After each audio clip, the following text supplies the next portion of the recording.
At first, this looks like the safest person in the room, a National Guard soldier in uniform shaken after coming home to an apartment where 2 roommates had been shot. But the interview does not stay on the shooting. Detectives have found something else in the garage, and the soldier has already warned them that it is going to look bad. What makes this statement worth watching is the turn. He begins as the blindsided roommate, then has to explain chemicals, explosives, weapons, and a group built around violent ideology without making himself the center of the investigation.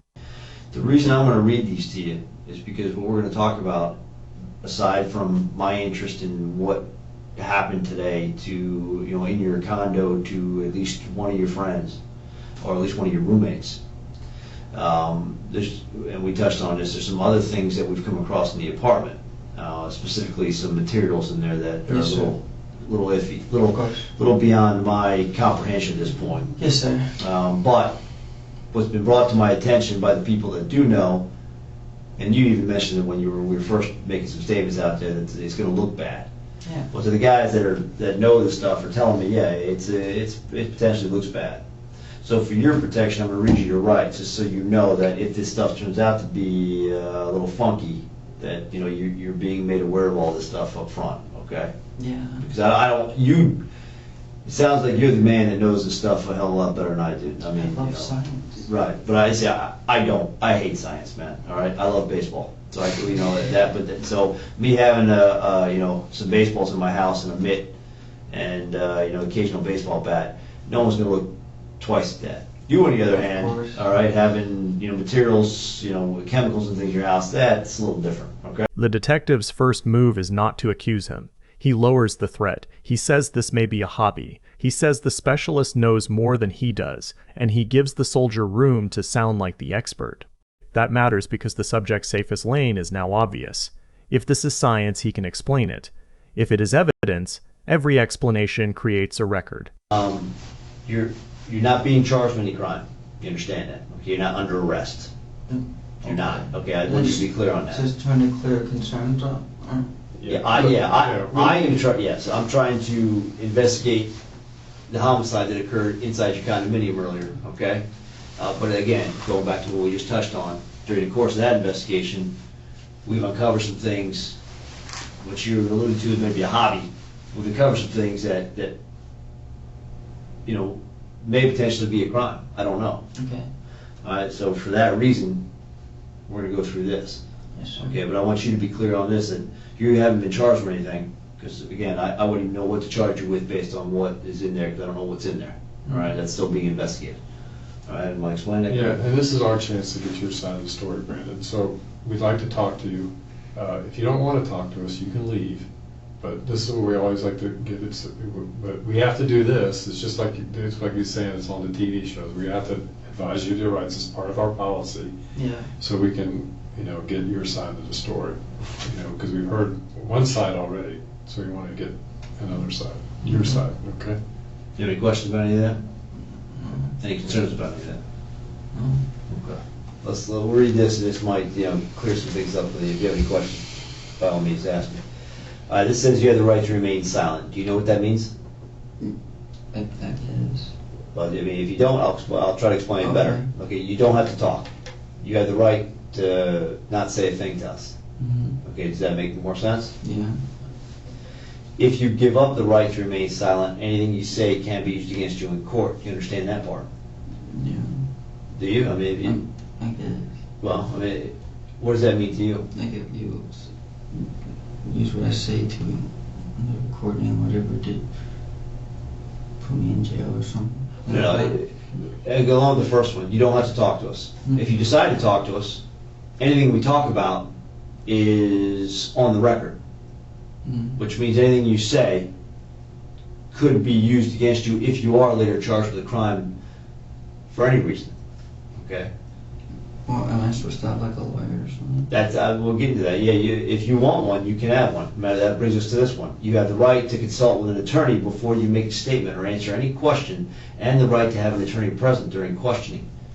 Okay, that goes. You understand what that means? Yeah. If you want a lawyer, you can have a lawyer before we talk. This is the interview's legal hinge. The detective repeats that he is not under arrest.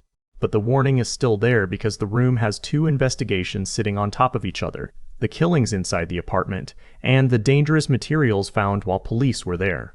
Watch how carefully the detective keeps both doors open. Got a on the because we asked about the three explosive items, and now there was some nuclear material found. Yeah. Okay, what's the deal with that? I've been collecting.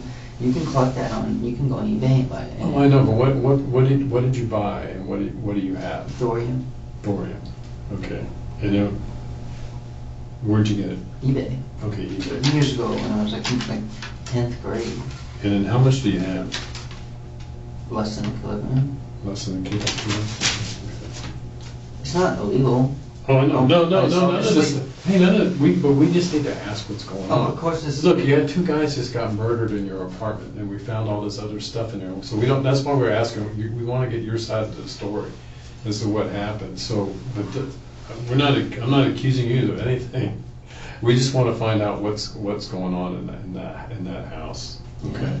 So on the thorium, and so some guy was saying it was coming from the Bahamas. Is that where it came from? You just bought it off of eBay here in the U.S. No, I had bought it in the Bahamas off of eBay and had it shipped to the Bahamas, and I eventually brought it back here. Okay, so you brought it from the Bahamas to the U.S. And then how much? Where's it at? And how much do you have? It's in up in the garage. It's in the garage. We're at in the garage. In a bag. They're in like tins and different like sealed bags and stuff. Okay, tins and bags. A lot of them are literally just like, you guys know old gas lanterns? Do I know about them? I know what old gas. Yeah, I know what old gas lantern is. Yeah, it's like the fishnet thing. Yeah. That's what That's most what of it that is. is. Okay, well, we were Those are wondering if actually- you got it from the fire detectors, smoke detectors, or something like that. So this stuff came from gas lanterns. Yeah. Okay. Did any of it come from a smoke detector? Oh, yeah, there's like a few little from smoke detectors MRSC. Okay. And some from. So you do have some stuff from smoke detectors and some stuff from gas lanterns. Yeah, but it's mostly just the gas lantern stuff. Okay. And this is all like from years ago. My favorite. Well, you're obviously majoring in it, yeah. So yeah. Okay. I have a ton of Geiger counters too. Yeah. Well, what's that? What is? Tell me how that. That's because of the radioactive material. Well, look, I have one modern Geiger counter, and I have two. One of them doesn't work.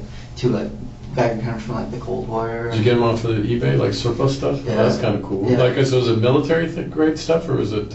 I mean, not necessarily. They're called civil defense. Civil defense. They're like yellow because they were issued out to many homes during the peak of the Cold War. Yeah, that's kind of neat. It's kind of like collector stuff. Yeah. Yeah, it's collector item. Yeah, so that's kind of neat. I mean, you can say all of this stuff is collector stuff. Yeah. Well, the Geiger counters you can put on a mantle and display it. Yeah. The radioactive materials, I don't think it's quite the same. I mean, it's not like harmful. So it's not a harmful amount, right? No, it's not. For one, it's not a harmful amount, and two, it's not any sort of like powerful like gamma emitter like cobalt-60 or cesium-137 or anything crazy like that. It's literally just like those are things you cannot obtain legally. Okay, right. These are things anyone could buy off of eBay. Okay. Things. It's not like this plutonium or cesium-137 or cobalt-60 because those are like not for like public. Okay, I got a text the bomb text that, so we just go ahead. This answer is doing a lot of work. He is not denying that unusual material is in the home. He is moving it into a collector frame, eBay, old equipment years ago, not harmful. The detective lets that explanation live because he is building a pattern. Every time the soldier says this is harmless science, the next question can ask why the same house also has weapons, ideology, and explosive material. Okay. And there's some things that Devin and I talked about, and there's some things that seeing inside your apartment obviously are going to raise some questions. Okay, you mentioned earlier some political belief issues. Walking into your apartment, there's no questioning, at least in my mind, where your political beliefs lie. And Devin explained to me, or at least that might be something he's trying to explain now, in light of what happened, that he doesn't share necessarily the same beliefs as you and he once did. Has he changed his way of thinking recently? I think so. What? Tell me about that. I mean, let's be candid with one another. Obviously, what you got going on there is your political beliefs more neo-Nazi type beliefs? Yes? Is he shaking your head? Yes? Yeah. Okay. What did he used to? All you guys on the same page until Devin has recently kind of changed his tune on that? I guess. Do you guess or do you know? I know. So tell me about that. Take me through that whole progress, progression, change, I guess. I feel like he's Muslim, and I don't have a problem with that. I don't have a problem with anyone's religion. So first, you're not going to offend me. If you do, you do, man. It's I'm not, us talking. I'm not, it's just like, I don't know what to say, but like, he just like feels more strongly about that. That's what it. Okay, well, I mean, the neo-Nazi type belief would actually have a problem, if my understanding is correct, with other religions and other, right? I mean, is That's that not the way I feel about it. Okay. So how do you identify them with this neo-Nazi type and still? Well, to be fair, I consider myself a national socialist. Okay. No, correct me. I said neo-Nazi and you went along with it, so I mean, correct me if I'm wrong. This is proper terms. Yeah, no, by all means. Okay. And I don't have a problem with it. As for like, The detective is now using the apartment as evidence of identity. He does not need to debate the ideology. He just needs the soldier to define it in his own words. That is why the correction matters. The subject is not distancing himself. He is polishing the label. So, Brandon, we're just trying to find out what caused this. I don't know. Right. Well, and your third friend killed him. Right. And based on the way Deb was describing it, it sounds like a theological argument is what exactly how he portrays it, to use your terms, man. So that's why I'm asking, man. So to go from it's no big deal to shooting a couple guys in the condo, was there any indication this was brewing to that level? Somewhat. I mean, he'd be. Depressed how? Like, sulking around the apartment? I was like fucking. I guess feeling isolated because of his beliefs. Okay. Not forced into isolation, but just obviously feels different. Yeah, there's four of you guys living there. You guys all used to believe one way. Now he believes another. He's going to be alone in that. But if everybody's as accepting as you are on that, as you say you are, no big deal. But you say the other two didn't quite see it that way. Okay. Well, no, I mean, buddy, it doesn't mean what Devin did is okay. No. Okay, so even if they picked on him or bullied him or gave Yeah, him, it's just banter though. well, maybe not to him being Devin, right? I mean, obviously he's maybe felt a little more strongly about that. I mean, you chalked it up as banter. Did Devin indicate to you that maybe it was bothering him a little more than just banter? Sometimes. Did he ever tell you anything about what that these guys don't stop, man, I'm gonna snap? Any of the lines of that? He said he punched him. It'd be like, he said like if he came home from work, he hadn't found a job yet, and he was looking, I was helping him find a job. He said like if he came home from work and they're just bantering him about this, they'd punch him. Okay, did you ever see him do that? No. Do you think you would ever do that? Maybe, but we're grown men. I mean, grown men, I feel like if one of them punched me, I'm not gonna hold a grudge against another, like a fucking woman.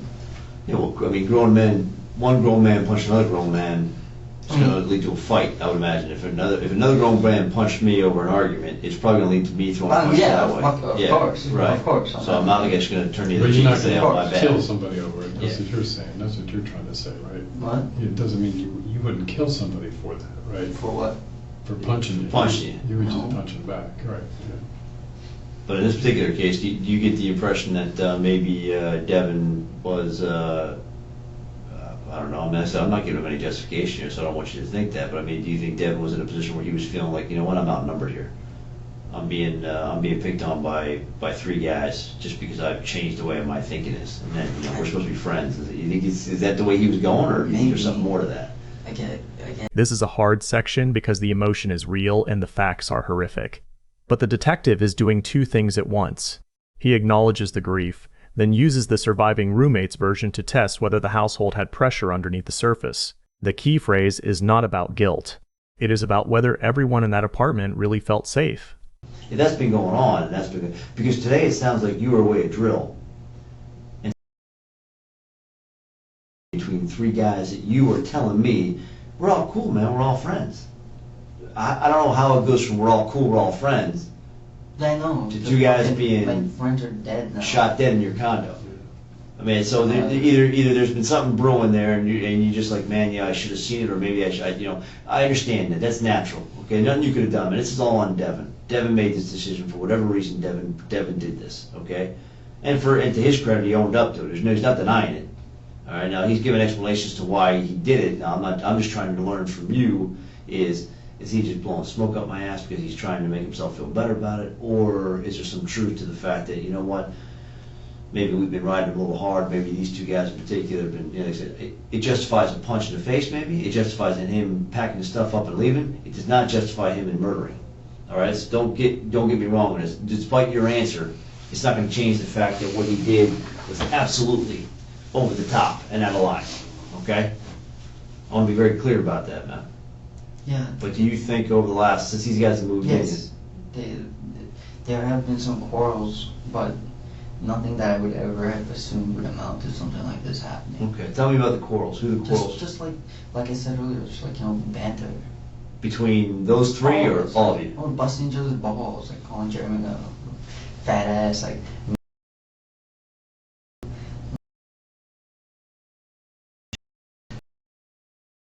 Okay. Like that. What about religious?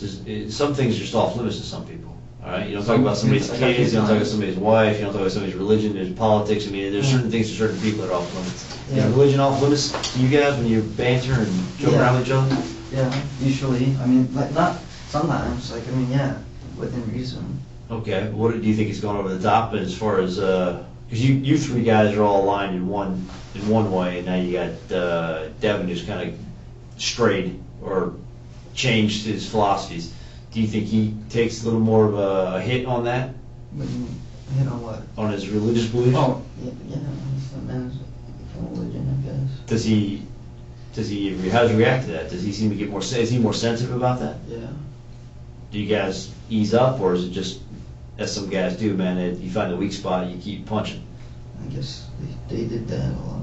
Did they do that a lot? Okay. Or do you think got to the point where maybe did you ever consider, man, like, give the guy a break, man. You don't want that. I've said that. Have you? Okay. I mean, you think it was getting to the point where they're kind of bullying him a little bit about it? Yeah. Yeah. All right. I mean, I'm not putting words in it. I just want to know. That is the detective's best question in this middle section. He takes a vague word, banter, and translates it into a stress test if a group keeps hitting one person's weak spot. Did anyone see the break coming? The soldier can still say the shooting was not justified, but he has now admitted the dynamic was harsher than the first version sounded. And you meet Jeremy, and through Jeremy you meet Andrew. And how did you guys get all linked up? Like you said, your belief is the National Socialist as a National Socialist, and all three of you guys had the same beliefs. I mean, how did that come about? What do you mean? Like, how did that evolve? I mean, Why do we believe this? well, yeah, I mean, you got four guys now from different parts of the country and stuff, and now all of a sudden everybody's believing in the same thing. I mean, where did everybody have those? Did you guys always believe that together, or did you guys did one of you talk the other one knew and they all kind of rallied around it, or did you guys like you? Let's start you Devin first. Devin always feel that way? Yeah. Did Jim? You always felt that way? Oh yeah. Okay. Were you brought up that way? What, my Your parents? Yeah. No. Yeah, a lot of political beliefs and religious beliefs are shared by, that's how kids grow up. My parents don't support my beliefs. They don't support your beliefs. Okay, so how did you first get, I mean, what triggered that for you? How did you first find that? Your parents bring you up one way and you go a different way. How did that happen? I just studied into the tenets and policies and how it worked, and the great economic miracle of 1933 that saved Germany from the depression that from Weimar Germany. Just studying for 1 hour of history. So okay. So therefore, it's just through studying history, you gravitated toward, hey, look, I like that. All the stuff that we learned about in high school was lies.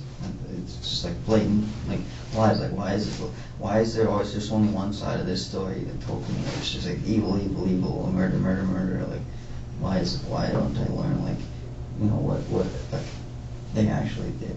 Okay, so you delved a little deeper into the history, and as you did that, you felt, you know what, this goes along with what I think. This is the way I would do things, or I like to see things done. Is that fair to say? Is that an accurate way to describe how it kind of evolved for you? Yeah. And what about the other three guys? Well, Devin always thought that way. So what about your other two friends? Let me ask you, back to that, I'm sorry, did Devin always think that way? Think what way? Like me? The same way, yeah. Or did you kind of, No. bring it? He thought the same way. And when you guys were in Tiny Chat, is that how you started is that what you started communicating about? I mean, were you talking about those ideas? Yeah. Because there's a lot of people that do that. I mean, in the forums and stuff like that. There's all those forums, and not just any forum, but just any. I mean, you could be talking about gaming and stuff. There's gaming forums. There's all different types of forums. Yeah. So that's how you met Devin. Was through something like that. That was the common interest you guys had. Yeah. Is that fair to say? Yeah. I mean, what is Tiny Chat? What kind of app is that? It's like a website where you can talk on microphone to a bunch of people at once. Oh, like Skype or just? Oh, so it's not Skype. You can compare it to Skype, but it's more like a web, internet open to like the public type of thing. Whereas like not anyone can just join your Skype call. Right. You know what I mean? Like, Is it still around? Is it still? I don't go on there. I don't know. You don't know anymore. You don't use Something you kind of started when you were a kid. You say about there for 4 years. Let's say you met, so maybe when you were a little younger. That's something you got on and met Devin, but you don't do that anymore. No, I don't go on that stuff anymore. Okay. And Devin had mentioned that you guys had started your own group too, called Adam Waffen. Is that accurate? Yeah. So what is that about? Just pretty much a bunch of us with similar interests. Okay. Locally? Yeah. Like around here or nationally? What were we talking about? There's other people in different states. How do you guys communicate with one another? On the computer.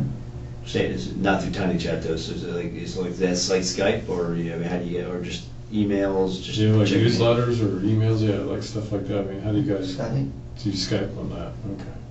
And so, how many people are involved in this thing? Like 20, 30. 20 or 30. Is are they all local? The 20 or 30 are local, or just all over? All over. Okay. Who created? Is it something you guys joined, or did you guys create this? We created it. You and Devin? Pretty much. Okay. What about Jeremy and Nader? No. Have they become part of it, or they do something different? Yeah, they were. They're a part of it now too. Okay.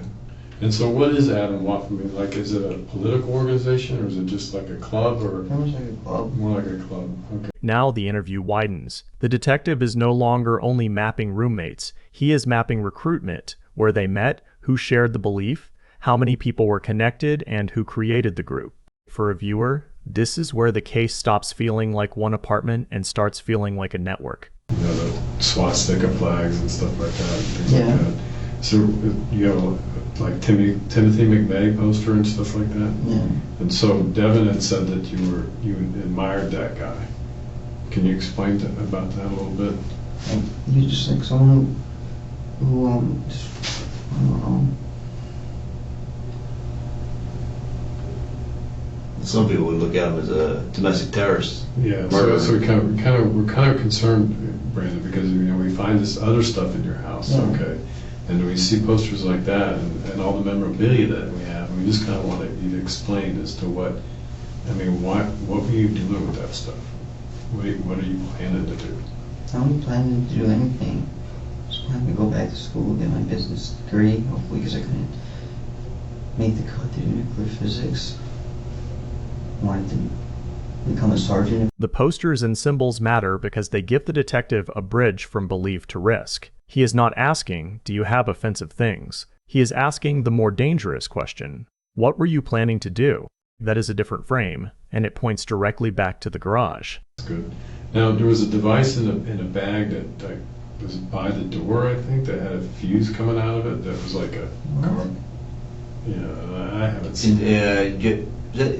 Do you have a blue duffel bag you drop by the by the front door, or maybe you keep it by the front door. Yeah. Yeah. What's inside there? I don't know. I don't remember. There was some. And forgive me, and you know, you guys help me out. There was cartridge casings, fired cartridge casings that were just running to them. They were empty cartridge casings, or you know, I don't remember what they. does that sound familiar? Might that be somebody else's? I don't know. That's what I'm asking you. I'm trying to remember. You just can't remember what you had, what you were using that for. And what about the, now you said that you were making, that you had made an HMTD. Now why, you know, is that just for a hobby, or just, you were interested in making that, or? Yeah. What was the purpose for it? Yeah. What Why? make that stuff? Boost rockets. Huh? Make a startup of a rocket more powerful. Okay, were you making it, so were you shooting rockets off? Not there. I haven't been there in a while now. Where did you used to do that? I used to do it with my engineering buddies from school. Oh, okay. So would you guys make rockets, or just? Yeah, we made like balloons that would go to space and stuff like that. Like not just like let up like a helium balloon, but like, you know, like weather balloons with like radio equipment and stuff like that. Yeah. We built like Tesla coils and stuff like that. All kinds of cool science stuff, like a fusion reactor, like a Farnsworth fusion reactor. And who are these engineering students that you did this with? Coit Beringer, What's high school? Coyt.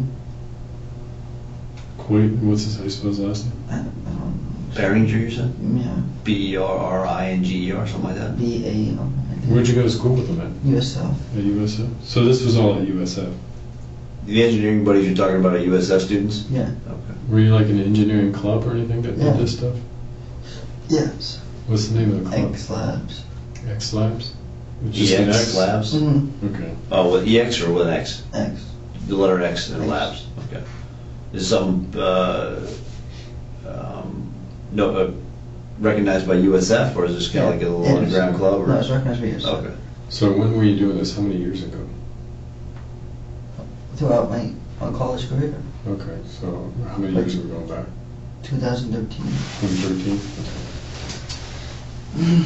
Is that when you made the HMTD? No, When did you make that? like a year ago. A year ago. Okay, and you're using it to boost rockets? Okay.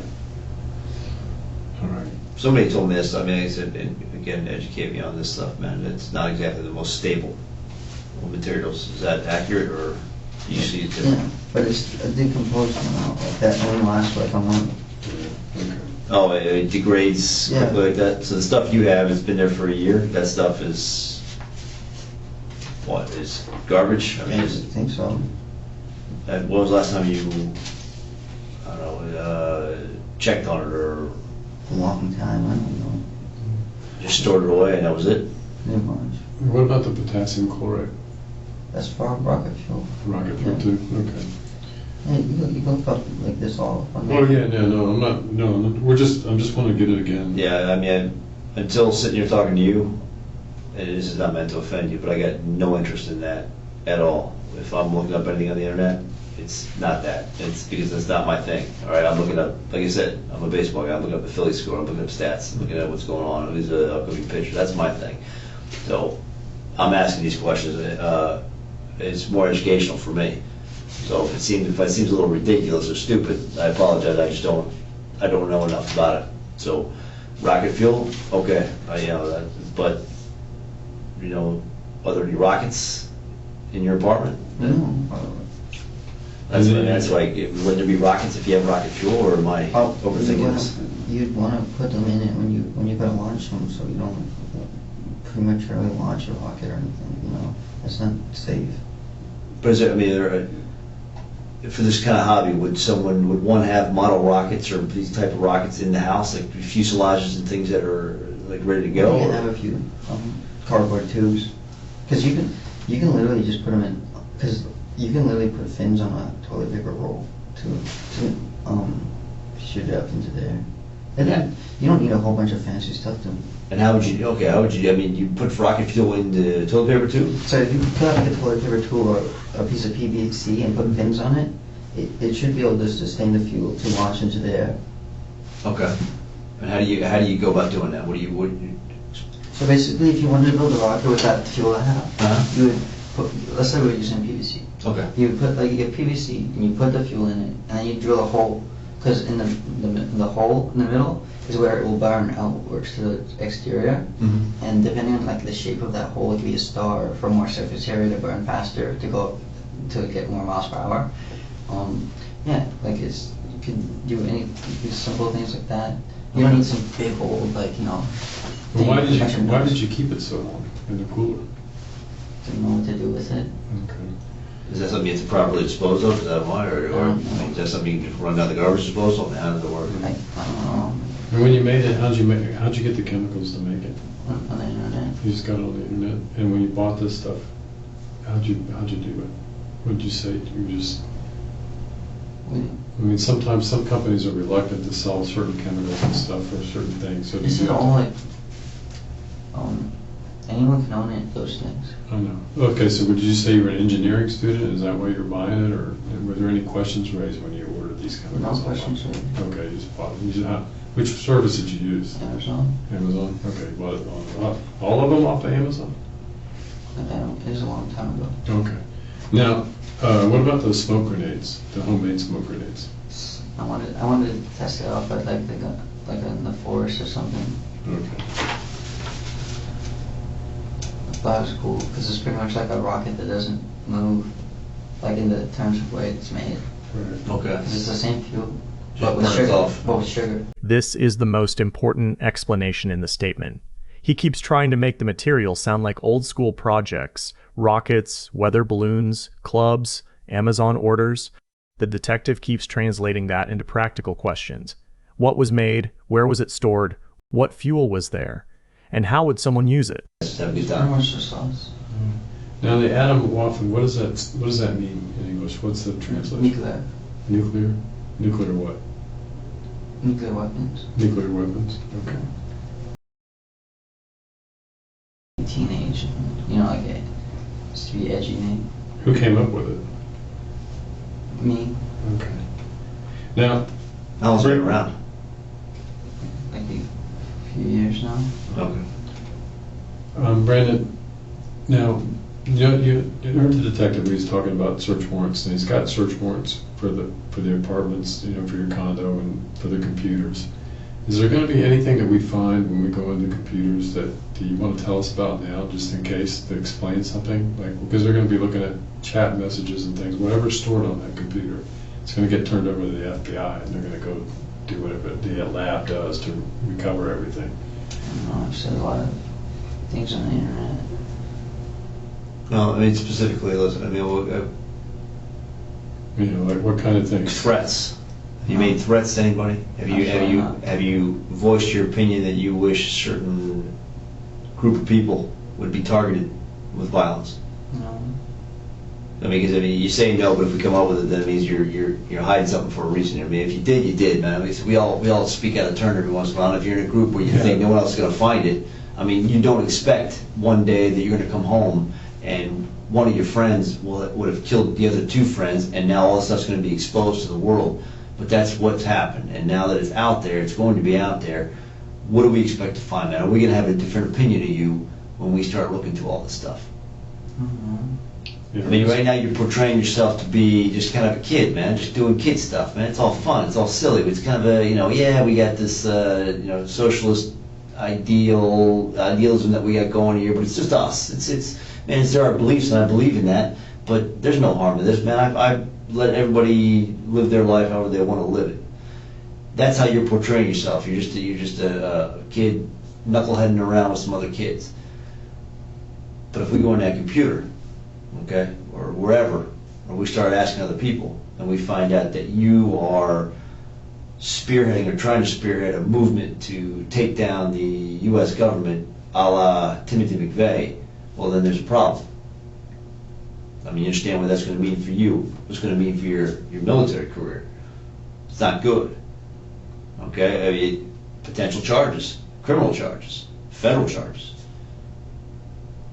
I mean, if that's all coming down, I mean, if you expect that to just hopefully... Notice the shift. The detective stops talking only about physical objects and moves to messages. That is a smart move because extremist cases often turn on context. A chemical can be explained as a hobby. A threat, a plan, or a group chat can change how every object in the garage gets interpreted.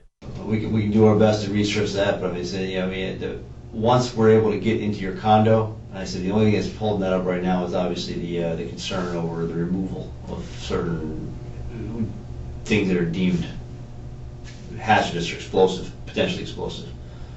That the bomb squad is dealing with that. That takes time. So that's kind of, we haven't even begun the search of the house yet and dealt with that because that's got to be made safe first. So what do I do? Again.